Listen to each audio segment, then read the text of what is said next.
thank you for joining us. I'm Vanessa Teitelbaum. I'm a Senior Director in the Professional Practice Group at the Center for Audit Quality. I'm really excited to have our distinguished panel today. I'm going to let them introduce themselves. We're going to talk about Audit Committee Effectiveness. So let me start by asking Leslie Seidman to introduce herself, and thank you for joining us, Leslie. Thanks, Vanessa. My name's Leslie Seidman, and I've been serving on public company boards of directors for about 10 years now.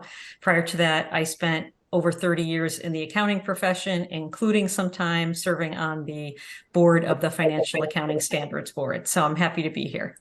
Great, thank you. And next, Anthony Puglisi.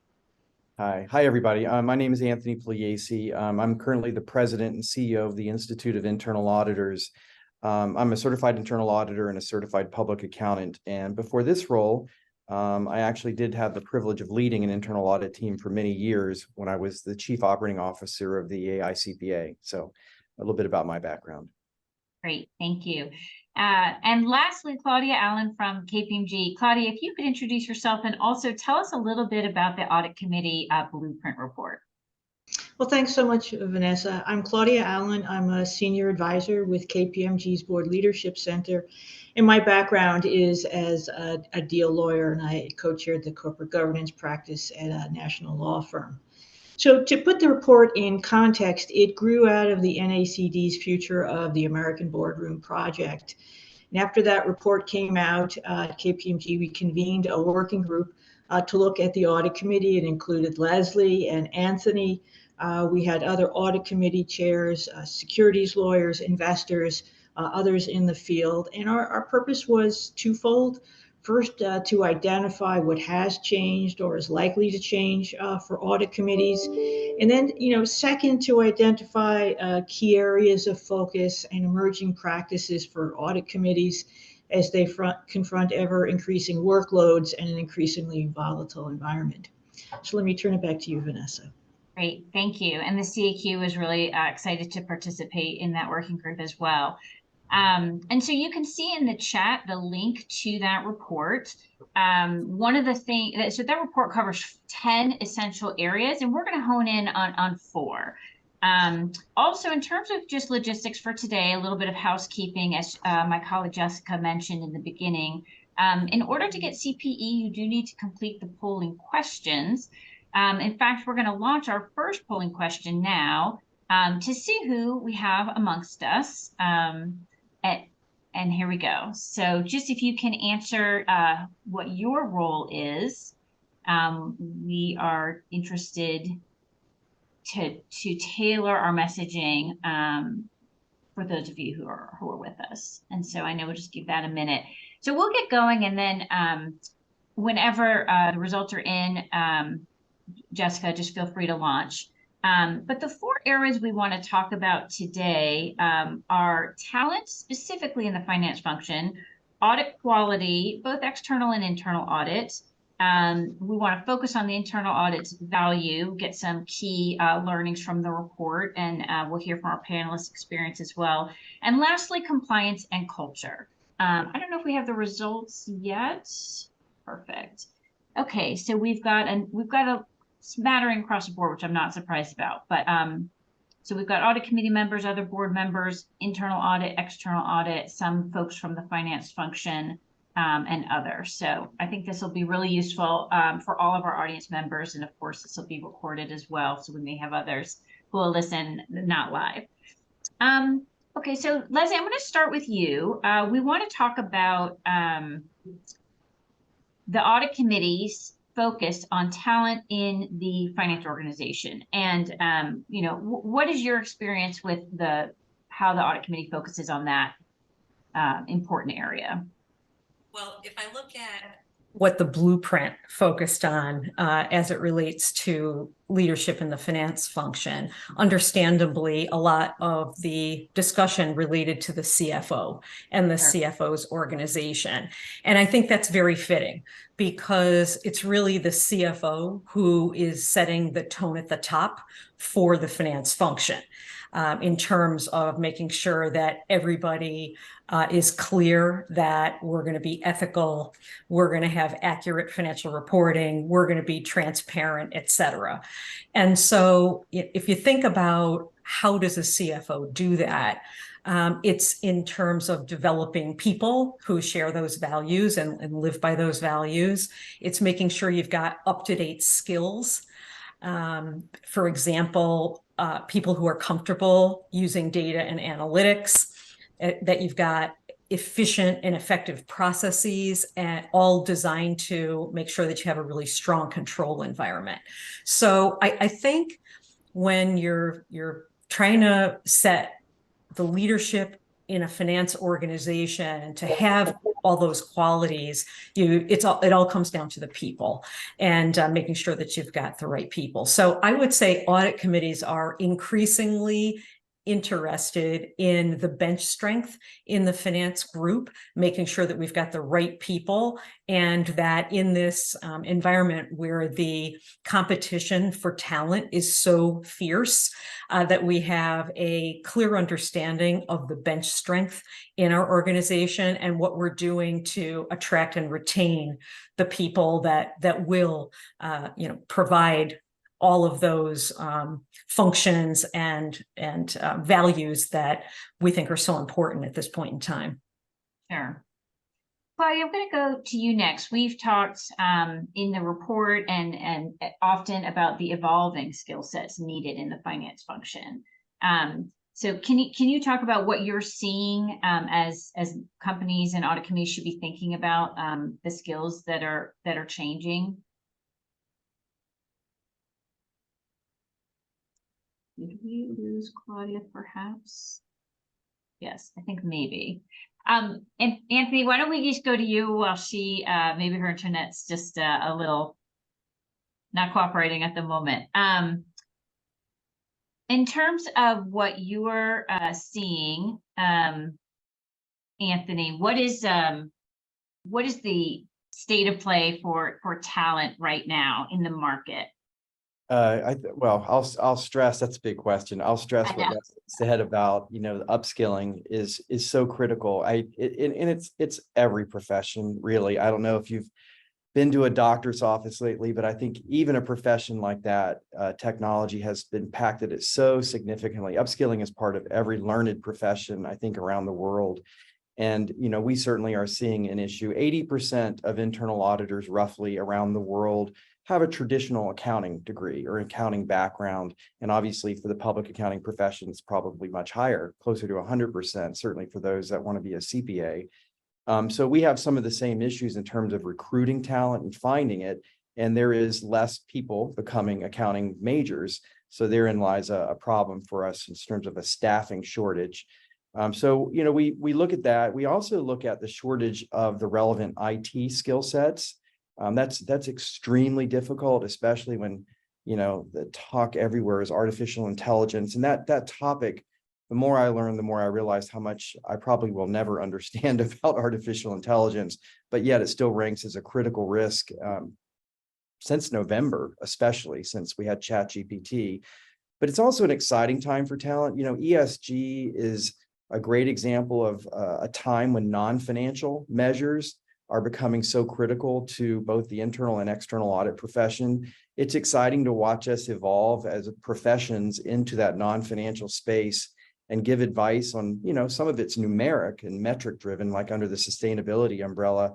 But if you look at the S and the G parts of ESG, so different. It's really where our talents come to bear. And I believe that human intelligence skills are becoming so much more a critical part of both professions. That ability to communicate effectively is particularly important. When someone says, what is ESG? How do you give an answer that a new audit committee member will understand if they've never been exposed to it, or maybe they've been exposed to it, but not in the industry that they're working in now as an audit committee member or chair of an audit committee. So the human intelligence skills are becoming more and more paramount to those both the professions in terms of how we communicate, and to management and to potential clients and to new employers. Is how do you get that point across? How do you work as a team? Collaboration skills when you have this many different types of needed skills coming together. That's not easy to form a team like that, where you have somebody that's a social, engineer or a mathematician, or someone that's an expert in climate anything, and putting them together with traditional accounting degrees and other disciplines, that's a unique skill. And it's not one that, you know, we grew up with. I'll speak for myself. The teams that were formed were traditional. So I think that's exciting. And it's also a skill gap that we're growing into slowly but surely. And more time passes, it's going to be more on the accelerated side. So how do we figure out ways to train people quickly and effectively? So there's a lot to that question, but hopefully I hit on some of that there. Yeah, no, that's great. And I'm not going to give a huge commercial advertisement for the work that we've been doing at CAQ, but I will say we have an initiative related to talent, specifically the pipeline for accountants. We call it Accounting Plus. And we're going to add a recent report to the chat that talks about a focus on improving diversity in the accounting field, and work we're doing with some partners and others, not just the CAQ, other groups as well. I know the AICPA and other groups are focused on this talent shortage and trying to introduce accounting in its traditional form, as well as helping educate particularly younger folks, you know, at the high school level about we call it accounting is limitless, trying to shake some of the perhaps negative stereotypes, but, you know, to share our passion about accounting. But it goes to what you're saying, the evolving skill sets. Leslie, thanks. I'm glad you came back. Claudia, we'll come back to you in 1 second. Leslie, I don't know if you want to share maybe a little bit about the AI efforts, and Anthony mentioned it, but, you know, at one of your companies. Sure. And I really like the way you framed that, Anthony. I think if we think about AI as an assistant for humans, or a co-pilot, if you will, it enables people to, assign some of the more tedious manual tasks to a machine, so that we can focus on the things that humans are best at, which is things like analytics and seeing trends in things and bringing our expertise about our company and our environment to the table. So I had mentioned to our panel that Moody's, one of the companies where I currently chair the governance committee and previously chaired the audit committee, has decided to make 14,000 innovators who all will have access to the company's internal AI sandbox, we call it. And by internal, I mean, we do not take information from the internet, and we don't put any of our information out onto the internet. It's a closed system. And in a nutshell, everybody in the firm is being trained in some way as it's appropriate for the function that they provide. So as you can imagine, some people are being trained in coding and things to actually use AI, and others are just being asked to imagine how they could do their jobs faster and smarter with the help of some sort of automation or artificial intelligence, if you will. So I think it's something that boards are talking about. It's super important to have that in the context of good governance and regulations as they evolve around the world, and sort of what's our code of conduct going to be as it relates to AI. But it's just an example of a skill that none of us thought that we would ever need to know about, call it a year ago. And now literally everybody in the building is getting educated about it. And we've decided at Moody's that this talent doesn't exist elsewhere in terms of our finance team. Let me just leave it at that. So we're training our own people on it. And so it's very exciting. I view it as a form of upskilling, again, so that the people who are having access to AI don't have to focus on the tedious things that they used to do, and can really focus on more interesting and rewarding parts of their roles. Yeah, I think there's a lot of interesting opportunities. I know, and it's actually not the focus of our conversation today, but I know AI governance is a topic that's coming up. So we might have to save that topic for another webinar. But that seems to be a new and emerging hot topic. Yes. Claudia, to close us out with talent, and I know you probably didn't hear at all of our conversation, but maybe just on ESG, our perennial topic. What are you seeing in terms of companies and from a governance perspective, the evolving skill sets there? Well, obviously it involves a number of issues that are not purely financial. So these are new skill sets. So, for example, identifying what are material ESG issues. And some of these issues are rather technical, like GHG emissions. So you either need the talent within finance or someplace else within the company, or you have to go outside to get it. This will require heightened and new internal controls and disclosure controls, often involving flows of information from people within an organization who are not used to these issues, nor used to, SEC reporting. And then you'll need people who understand the SEC's new rule on cyber, its proposed rule on climate, its yet to be proposed rule on human capital management, these are complex issues. And if you're a multinational, you'll also have to comply with foreign ESG regimes, which are different. For example, if you're in the EU or you're doing a lot of business in the EU, you'll be subject to the CSRD, which has a different definition of materiality. It's financial materiality, but it's also the material impacts of a company on the environment and society. So that's a different kind of mindset. And I think it's also worth stepping back to note that the Audit Committee has to oversee the finance department. And in order to oversee finance, the Audit Committee itself needs to have the necessary expertise or to go outside and get outside experts so it can discharge its oversight responsibilities. Great, thank you. Let's launch our next polling question. Do you have sufficient resources in your finance organization currently? We want to hear what the audience thinks. So take a moment to answer this question for CPE and also to hear what we want. We're curious what you think. So we'll launch that in a minute. For our panelists, I'm going to do a quick change of order because of the question we have launched related to internal audit. So let's go to internal audit next. I know we were going to do audit quality first, but we'll go back to it. So our question from the audience is, and Anthony, I'm thinking maybe I'll start with you on this. For internal audit teams, what are the differences in skills needed for US-based audits versus international within the same company?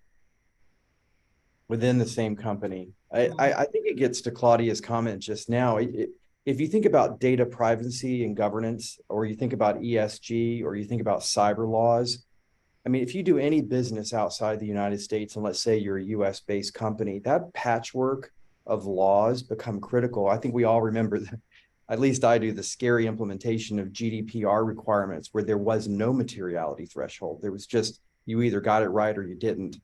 Those could have been relaxed by now, but in 2017, that was a very scary process of trying to quickly come into compliance with robust privacy laws that could really result in significant fines and in some cases imprisonment, which that's scary. But now with data governance, privacy, ESG is extraordinarily, to Claudia's point, very difficult to figure out what those disclosures look like.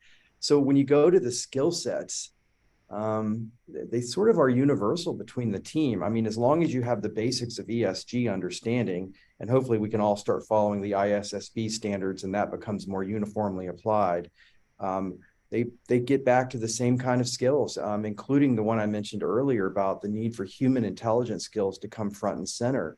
Collaboration, communication, all those becoming key, especially around the topic of ESG, when you have so many disciplines trying to figure out the reporting requirements in a changing regulatory and legislative environment, which is global. So I'm struggling to think what would be different as far as the skill sets. I think in internal audit, we're seeing a very uniform sort of skill set upskilling that's needed around the world.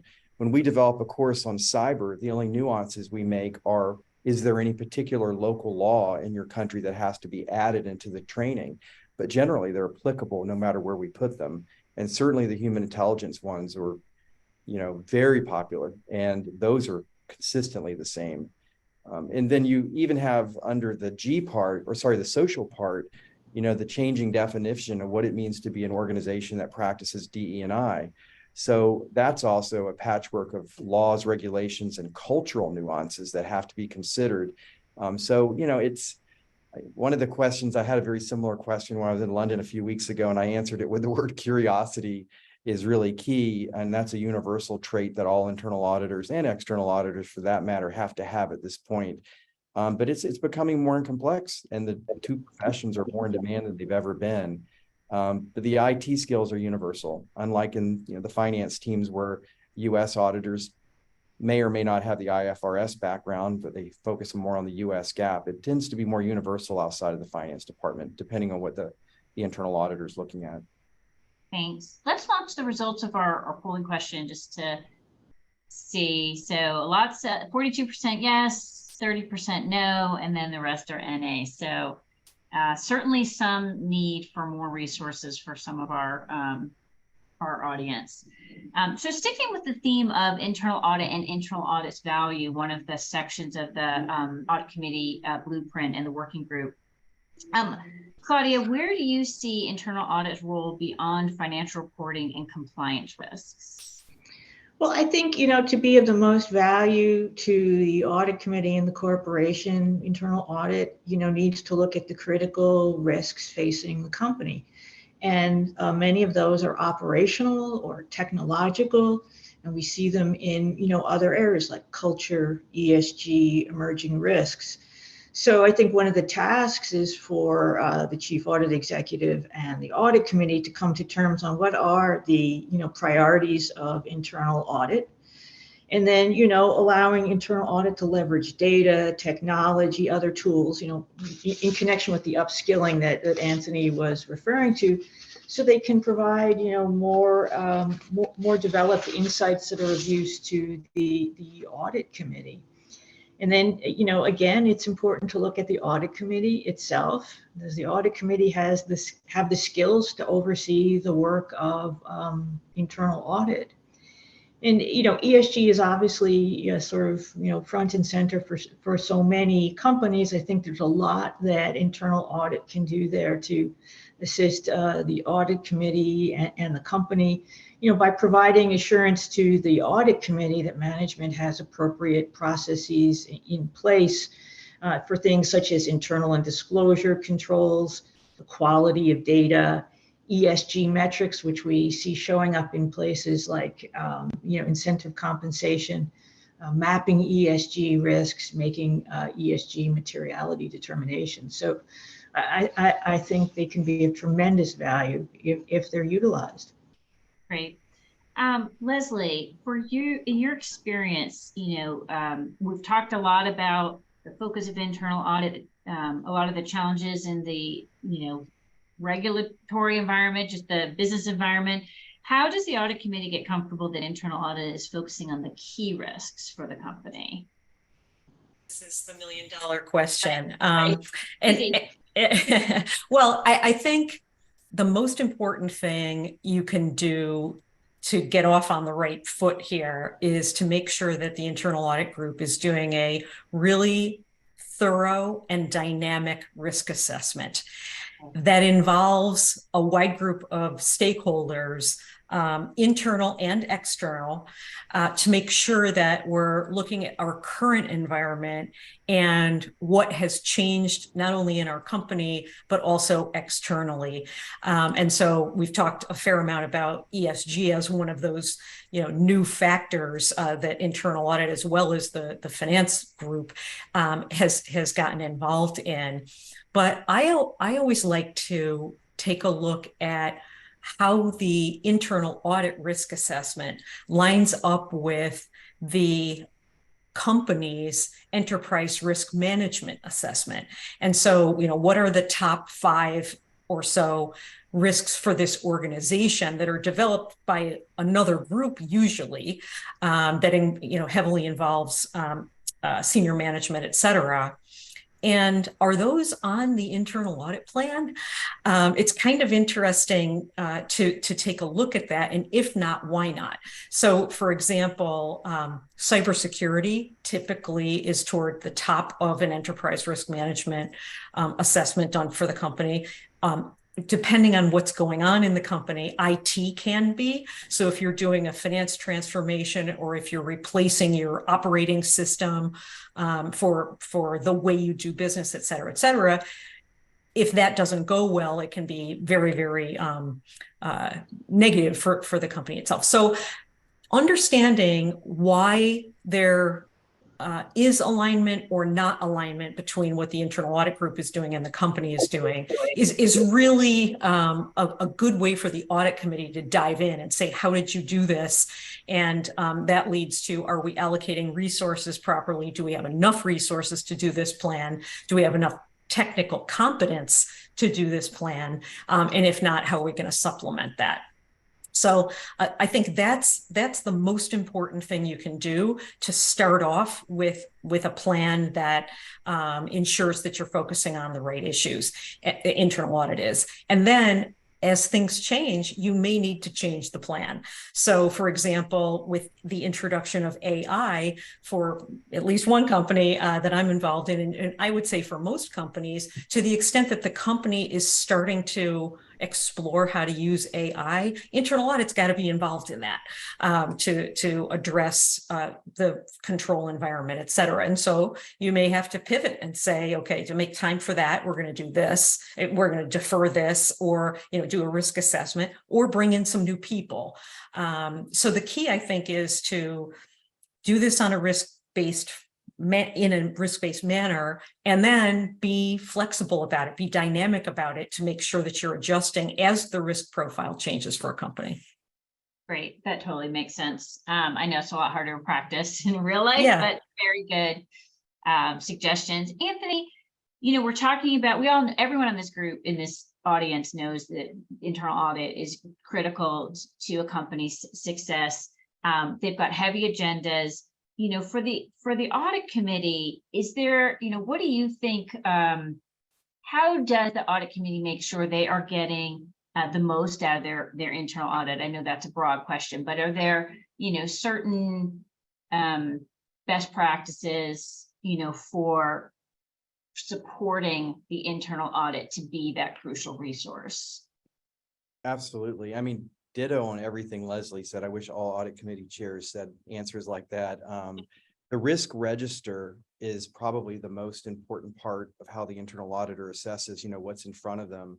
And we talk a lot about making the audit committee aware of risks, and it goes so much deeper than that. It's also the why are we worried about that, and how should we respond to it, and exactly what does mitigation look like. That sounds easy, right? But these topics are complex. To Leslie's example on AI, I mean, you may not even know the answers to questions to ask, but internal audit's role is to be there to help ask those questions and coordinate between all the different compliance functions and the risk functions within an organization. And sometimes you see internal audit in smaller organizations doing all that. And that's, depends on the size and complexity and so forth. I think there's a need for a lot of alignment between the CAE and the audit committee, the entire audit committee, and certainly the audit committee chair, and that there's a critical understanding of what things have been identified as risks, and everyone's on the same page as to why that needs to be looked at, why it needs to be mitigated and analyzed. And I think one thing that's mentioned in the paper that we often don't think about all the time is the audit committee itself comprised of the right people that can address some of the risks. And, in some organizations, it's not always well thought through about what is the combination of talents and skill sets that the audit committee needs to have, so that they're also bringing a diverse perspective back to internal audit, so that it goes both ways. Or, if they're not aware of certain risks, they may marginalize them. They may not see them as important. So someone that's only looked at financial statements, which is important, it's critical. But if your entire background is ICFR or internal controls over financial reporting, you're going to miss the universe of important risks that are out there that the internal audit function would bring forward and help explain and understand, and hopefully mitigate. So it's, the question of, heavy agendas, it's just going to get more complex. And internal audit's role, I think in the past, I hear a lot of people still refer to us as the internal police force. And I really hate that analogy because no one wants to work with the police unless you've gotten in trouble. This is a proactive function as much as it can be reactive to address risks that have popped up. And audit committees that embrace that philosophy of having the internal auditor, the CAE, have a seat at the table with the audit committee versus, you get 20 minutes to come in and explain what you're doing, and then they're going to spend a lot more time with the CFO or other functions. That seat at the table is really critical. I think it's missed a lot of the time, as obvious as it is, that the internal auditor has probably the most expansive, wide view of an organization than anybody. They're there 24/7, 7 days a week, 365 days a year. They see everything that's going on in a very systems-oriented way. They look at the entire system. So relying on them in that capacity versus maybe the way it's been done in the past could really help with these heavy agendas and help bring a little bit more clarity to what the focus should be. Not all organizations have to worry about ESG right now. If they're completely US based, it's going to be a lot more limited than if they're sitting in Europe or have any operations in Europe. But a lot of those, that's so many points I'm trying to summarize really quickly, but I think at the end of it, recognizing the value of internal audit as being more than that police force, but really having a consultative and sometimes an assurance related role to the audit. Thanks. When we were doing research for the report, we heard that some, obviously very similar ideas. One audit committee chair told me that she just really focuses on having a good relationship with the head of internal audit, wanting that person to know that in her role as audit committee chair, she really wants that person to feel like she has their back. It's not a gotcha. If there's a problem, she as the audit committee chair wants to work together with internal audit. And I guess you'd think that would always be the case, but maybe it isn't. We're going to launch our next polling question. You touched on the question that's in the Q&A, but we'll come back to it in a second. So our next polling question is, and it's actually question number 4, which is, does the audit committee utilize the internal audit function to maximum benefit, in your opinion? I want to see if there's an opportunity to improve. So think about that. And then Leslie, so in the Q&A, we've got this question, and Anthony touched on it a little bit, but the question is, where are audit committees struggling the most in terms of the talent they need on the committee and on the board to execute their governance roles to the fullest? So kind of a broad question about the skill set of the audit committee. How do you think about that on your committees, and both for now and for the future? So first, I'm not currently struggling. So let me think about why that is. I would say on every board I've been on, we develop a skills matrix, right? For what sorts of skills do we need as a board? Of course, you have to have a couple of financial experts. On one of my boards, every single member of the audit committee is a financial expert. And then on most boards, it's the majority of the committee that is a financial expert. And even that definition is so broad, in my opinion, as to be not really discriminating. But so I would say today it's sort of, you're looking for well-rounded people, right? People who have experience with accounting and financial reporting. But if you think about the audit committee charter, we're always responsible for the financial reporting and the internal control environment, usually overseeing internal audit. And then it does depend company to company what else is included in there. And so if I go with the agenda overload type of set of responsibilities, you've typically got compliance, IT, what else? ERM, the enterprise risk management function, et cetera. But it's really more the risks and controls, right? Things that have an element of reporting risks and controls that come in there. So you want people Anthony's really good point about, you don't want to have not a vacuum, but a tunnel vision about, if you're only thinking about the financial reporting issues, you're going to miss the ones related to culture, for example, which is something super important for the audit committee to know about, because it can, be a red flag that something could be going wrong deep down in the organization. So I'll leave it at that. But I think well-roundedness, I'm not a fan, I guess implicit in what I'm saying is, I'm not a fan of bringing experts on topics onto boards, whether it's the audit committee or any other committee. You need to have financial experts on the audit committee, but I wouldn't bring in an ERM expert or an ESG expert, et cetera, et cetera. You want people who have a bigger picture at the board level, and then, bring in expertise for training or consultations as necessary. Yeah, well, my bubble is either has just a lot of I hear that mostly, Leslie, that idea. Sorry, Claudia, go ahead. Yeah, I just was going to interject. I think one of the interesting findings when we did the report was that, we heard from some audit committee chairs that they're finding that there are only one or two individuals, sometimes just the chair, who are really steeped in financial reporting and controls. And I think that is the natural result of the scope of responsibilities delegated to the audit committee becoming broader. And so, I think it's worth looking at in those situations, is the committee comfortable that it has enough depth in this area? Because the goal is collective oversight.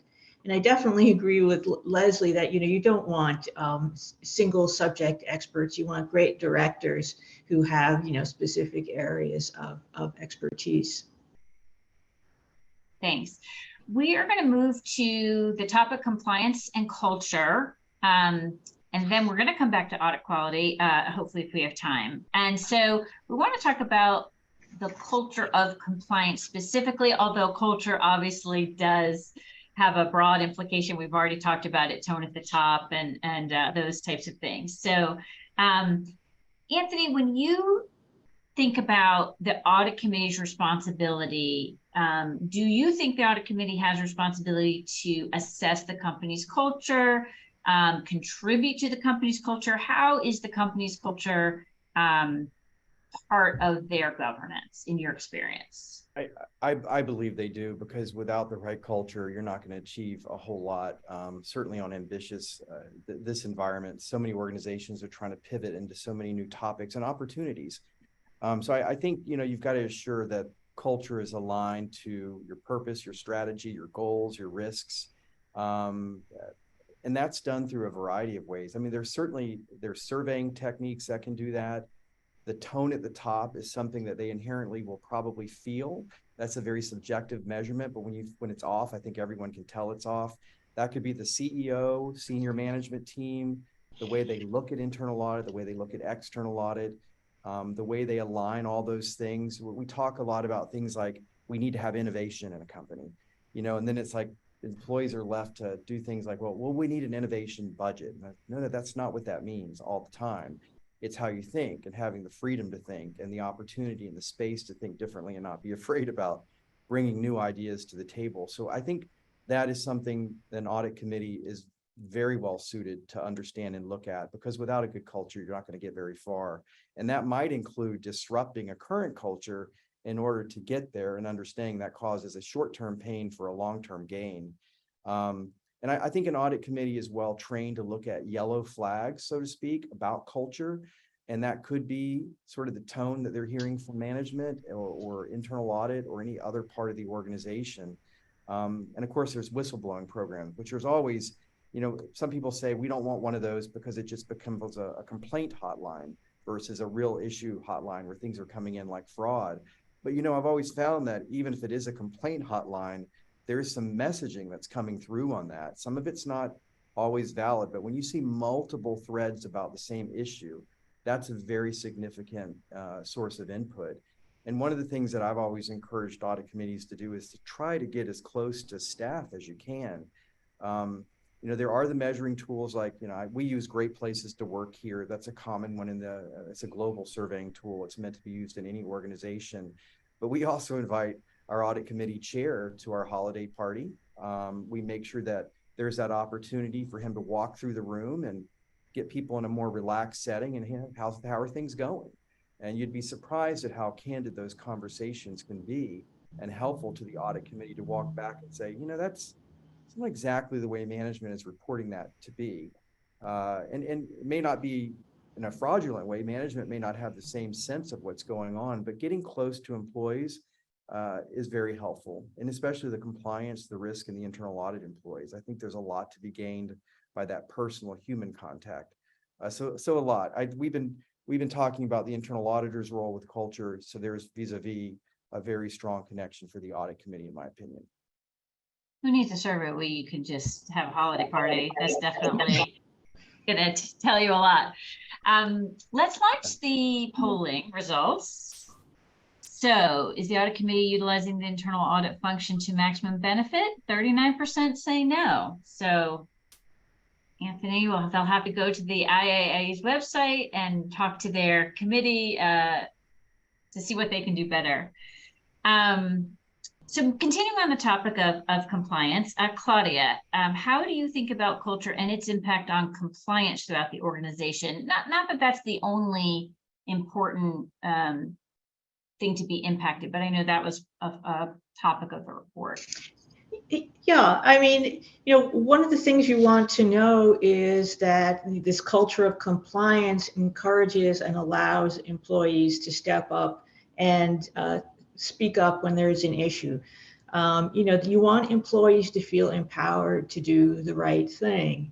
And then, we talked about the tone at the top, and I think that means as a practical matter that if there's a violation of a code of conduct or other policy by somebody in the C-suite, you have to handle that the same way you would handle it for anybody else. Because if you don't, you breed a culture of cynicism, and it really undermines what you're seeking to do. I think another thing is, Anthony was referring to the whistleblower hotline. The audit committee needs to look at the complaints. And then, you need to look at the number of complaints versus the employee population. And let's say you're a large corporation and you have very few complaints, you might think that's terrific, but it also might indicate that employees don't feel comfortable speaking up. So you really need to dig into that. And part of that is, the quest on the part of the audit committee to understand the culture at the middle and the bottom, because there can be a stated culture, but it's not the actual culture of the organization. And that can be, fairly dangerous. So as Anthony was referring to, you can get out into the field, you can do surveys. And it's important to remember that the penalties for failures of compliance can be very severe economically and reputationally. And, compliance, for example, is one of the issues that's taken into account in the U.S. sentencing guidelines for corporations. If you don't have an effective compliance system, you're not getting credit. And then lastly, I would say it's important to look at the alignments of, culture, strategy, incentives. In times of stress, they can get out of whack. And really, it's the responsibility of management to make sure that they're aligned, but it's the responsibility of the audit committee and the rest of the board to make sure they're comfortable that those alignments remain in place. Thanks, that's great. Leslie, can you talk about, from your perspective, your experience on the audit committee, how you think about, again, the role of the audit committee? How are you as an audit committee chair or member comfortable about whether the company's regulatory compliance and monitoring programs are up to date, whether whether they're effective? Is that typically within the purview of the audit committee in your experience? Yes, I guess I'd start by saying that public companies are subject to many, many laws and regulations around the world. And then depending on what sector you're in, it can go very, very deep and wide. So every company is going to approach compliance differently. If you're in a heavily regulated industry, it can become just overwhelming in terms of how do you manage through all of the various laws and regulations. So in a case like that, again, I would tie it back to which of these are the most significant for our company. And typically, in my experience, those would feed into the enterprise risk management process, so that, for example, failure to comply with laws and regulations often can rise up on the chart if it's vital to your continuing to conduct business. So I think that's one way. When for example, Russia invaded Ukraine and the sanctions, new sanctions were introduced. That's the type of thing that you'd say, oh, I need to update the audit committee and the board in a case like that about how we're going to make sure that we're complying with those. Of course, there are existing sanctions, but your question was about how do you make sure that you're staying up to date. And so getting a regular report on what new laws and regulations that are very significant for our company is a good ask for your head of compliance or your general counsel, depending on how it's structured at your company. I just want to pause though on something that Claudia said about making sure that you're holding your C-suite to at least the same standard that you hold everybody else to in terms of the code of conduct and those sorts of things. I think it's really important for the chair of the audit committee to be explicit and clear about what kind of reporting you want from compliance, internal audit, the ombudsman, if you have that function, when there has been a violation of the code of conduct or any other concerns about conduct, so that people aren't waiting until they've investigated it and made their conclusion about how to proceed before they bring it to the audit committee or to the board. I do think sometimes there's a tendency to say, oh, we don't want to ruin anybody's reputation, or it's like, no, you have to trust us, and that's all about building trust, mutual trust. But you have to trust us that we're going to, handle this professionally and not jump to any conclusions. But you have to tell us if there's something going on in the company, and so that we can, bring our own experience. Most directors have a lot more experience with this sort of stuff than any one member of management. So anyway, I just wanted to sort of ad lib on that particular point. And then, other things I would suggest are just, questions, as Anthony and others have said, getting out there and talking to people is so important to test, what you're hearing in the boardroom with what you would hear if you go out. So, before COVID, we used to do lots of field visits. And I used to love to just go on a trip with either the CFO or any other member of the financial management team and visit the key places in the world where we have people who are performing functions that report into the audit committee. And in addition to the people you would expect us to meet with, I'd also say, I'd like to have lunch or some sort of a coffee with 10 or 12 employees picked at random with no management, present, so that we can hear what kind of questions are on people's minds and, reinforce the messages that what they do is important and that there should be open lines of communication, et cetera, et cetera.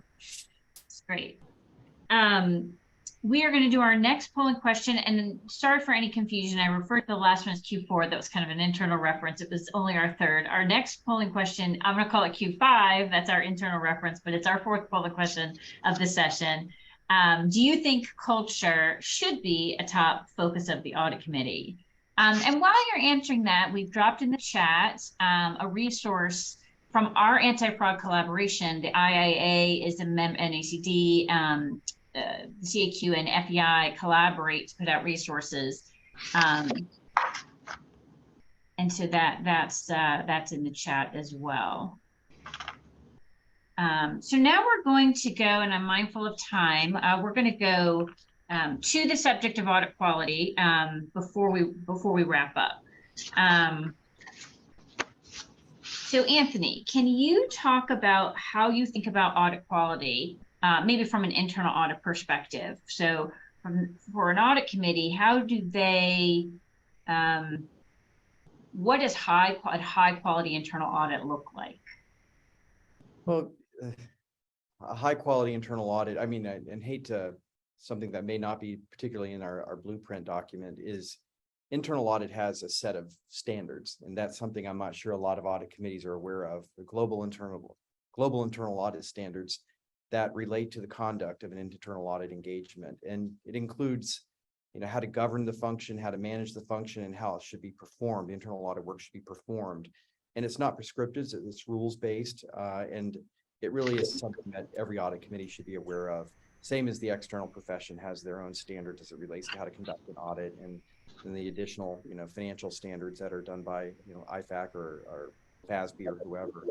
But in addition to those, I mean, I think if I was assessing the quality of the audit, I'd be looking at who's on the team and whether they have the right skill sets. I'd be looking at the respect the function gets within the organization.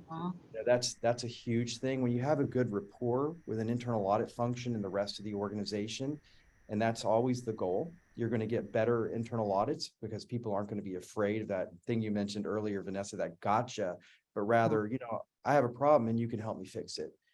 So that cultural aspect is really important, because if people are trying to block and tackle from internal audit, seeing something or asking a question that they don't want to answer, that kind of goes away when the culture's right. And the team has been given permission by the audit committee and management to do their job well. And they can migrate out of just doing financial statement controls. But that tone at the top comes into play again. It's all the factors surrounding how the internal auditor gets their work done. And that relationship between the internal audit function and the audit committee and how that's seen by the organization is really important. So all those factors and making sure that an audit plan is actually followed while still being flexible as things come throughout the year. That's really important. Making sure that risks that are identified, that internal audit is working with management to mitigate and that they bring it to closure. There's nothing worse than keeping on wondering, like, did we ever get this finished? Did we get it right? Is it working the way it's intended? That's the reason internal audit is there, is to help make sure that anxiety and risk to the audit committee goes down. So there's a lot of factors into what makes a good quality audit and then how to evaluate whether it was done well. But those are the few of the things that come to mind. Again, the skill sets, again, are extremely critical, because without the right communication skills, people aren't going to talk to you. And that human or that innate ability to understand, that doesn't sound quite right to me, and being able to follow up on it. Those are a little bit more in the human intelligence realm than prescriptive standards. So some thoughts. Thank you. So interwoven. Let's share the results of the last poll. Okay, so the majority think yes, and I guess I would encourage culture to be a focus, whether maybe explicit or implicit in the work that's done. In the few minutes we have left, Leslie, I want to ask you about external audit and your oversight role, and maybe the relationship. When you're thinking about making sure you're getting a high quality audit, what are some of the important things the audit committee can do? Yeah, it's interesting, because I've actually gone through 2 RFP processes now to consider changing out auditors. And in one case, we ended up keeping our auditors, and in another case, we ended up changing the auditors. And it's such a great opportunity to try to see what's the difference between audit teams, especially, once you've made a change. So I would agree with a lot of what Anthony said for internal audit as it relates to external audit. But I really do think that it comes down to the people who are assigned to your engagement. And then, of course, they have to have competence and objectivity, and to the extent that they can have knowledge of your industry and your business in particular, which is gained over time, of course. That is really essential to having a good audit. But because we're short on time, I'm going to sort of cut to the chase a little bit. I think the cases where things go wrong can tend to be related to poor planning So, the timing of when the SOX work is done. And a lot of this is dependent on the client, to be sure, but, they have to work together. But that and making sure that issues are surfaced as early in the process as possible so that you don't have 11th hour issues or, even worse, the company has unadjusted errors or something like that. I forget, the term is escaping me at the moment, but the adjustments that aren't being booked. And I would say, sometimes it's because the company closed the books and then we get something from the national office saying, oh, it should have been this way. So if it's not material, you have a choice to make there. The implications of that with the new Club Act rules, where if you have to restate the financial statements for any reason, including a mistake from a prior period, if it's material, that's a real problem. So I'm not saying that this is unique for the external auditors. It's absolutely relevant for the management team as well. But I think it's going to bring that coordination issue to the fore so that we just make sure that we are allowing adequate time for the company for the auditors to raise the issues, the company to address it so that it can be closed with the adjustments in an orderly manner. Great, thank you. And in the few minutes that we have left, we'll do our last polling question, which internally is Q3. Does your company perform an annual evaluation of the external audit? Yes or no, and then we'll launch that in just a moment. We'll do a lightning round of key takeaways from our panelists. And by the way, we do have a tool for audit committees in terms of doing an evaluation of your external auditor on our website, which we are thinking to update, but I don't have a target date quite yet. Could be later this year, maybe next year. But it last was updated 2021. Claudia, let me start with you. What is a key takeaway that you have for our audience? I know we've talked about a lot of different things, and there's a lot more in the blueprint. I think it's the importance of the audit committee focusing on the volatile risk landscape and the way that some risks have interacted in rather surprising fashion. So is management continuing to update the company's risk profile, its crisis response plans relating to the updated risk profile, and is the internal audit plan flexible enough to pivot in the face of the changing risk profile? Great, thank you. Anthony, what's your key takeaway? To the point about change, I just think it's exponential. Like every year, it seems like it's increasing by a factor of something unfathomable. I mean, it's crazy. And the need to focus on that risk is paramount, not just in AI, but all the range, the spectrum of technology. It's also opportunities, and you can mitigate a risk, but also not catch the opportunity that goes with it. Audit committees are fundamentally changing in that respect, and internal audit has and always will be the fundamental part of corporate governance, and we're there to support. Great. And Leslie, we'll give you the last word, and then maybe we'll launch our poll results just for the audience's curiosity. Okay, well, I think the 4 factors that we discussed today from the blueprint have in common that they relate to people. Right. And I think it's super important, especially as it relates to culture, which is about people, to make sure that we as audit committees are bringing as much EQ to the job as we are IQ and technical skills. And I think that's true for all of the people in the finance function as well, as agents, for the shareholders. So that's my final word. Perfect. And if we can launch the poll results, if we have them. Great. So 41% yes, and 20% no. So we will share the tool in the chat, but you can also Google it, look for the 2021 version. And I just want to say thank you so much to our panelists, Claudia, Anthony, and Leslie. We really appreciate you taking the time. Congratulations to KPMG and NACD for putting out a great report. We could do a whole nother webinar on other topics, and maybe we will, but thanks to everybody for tuning in. There's the toolkit in the chat, and I hope everyone enjoys the last few days of summer wherever you are. Thank you.